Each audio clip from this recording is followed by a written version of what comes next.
As I've noted in previous videos, I've been working very hard against the pandemic treaty proposed by the World Health Organization, known as WHO.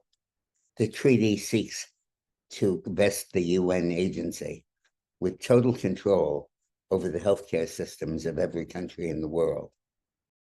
Today's video is sponsored by the Patriot Gold Group. The U.S. economy and stock market are on a clear path toward a recession. First quarter GDP grew by only 1.6%, well shy of the 2.4% that had been expected. The treaty would require vaccination, quarantine, closure of schools and businesses, and implementation of uniform treatments for any pandemic disease, regardless of the opinion of your doctor or your community.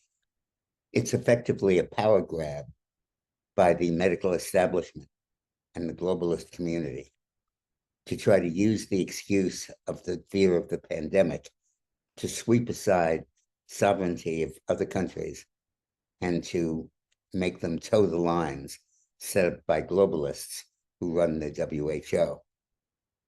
Globalists, incidentally, who include China, which manipulated the WHO to avoid being condemned for the outbreak of COVID. Over the weekend, we got wonderful news, which was that the WHO had decided to withdraw its treaty after 2 years of pushing it.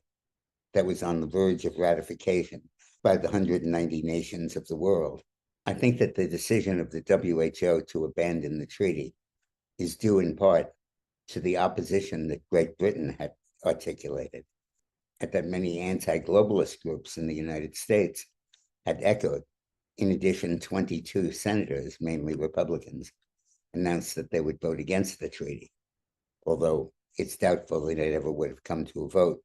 The globalists were trying to force its adoption simply by fiat.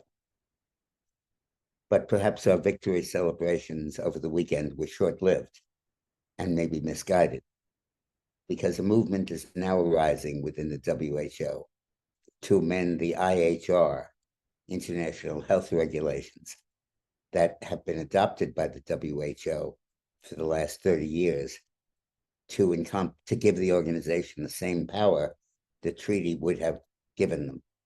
The IHR specifies what types of medicine can be used, what quarantine procedures should be in effect, what lockdowns, and all of the policies that had been enshrined in the new WHO treaty.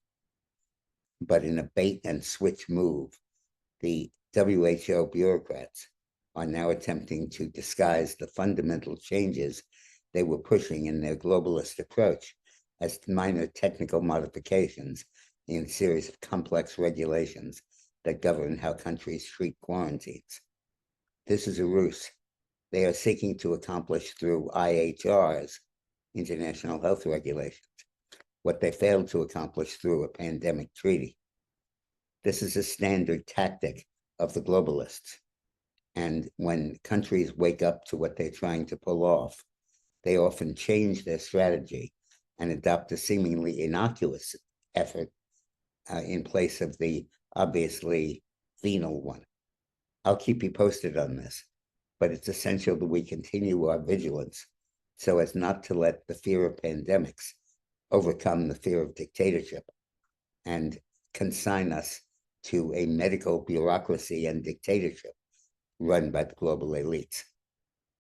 Today's video is sponsored by the Patriot Gold Group. The U.S. economy and stock market are on a clear path toward a recession. First quarter GDP grew by only 1.6%, well shy of the 2.4% that had been expected. Weekly jobless claims rose to a 6-month high, and consumer sentiment declined 13% in May. It's pretty clear that the definition of Biden economics is now a recession. It's time to buy gold. So call the Patriot Gold Group today. The Patriot Gold Group offers no fee for life IRAs to viewers of these videos. The IRA minimums are $25,000 and $100,000 for the no fee for life IRA. So call the Patriot Gold Group and ask for the no fee for life IRA.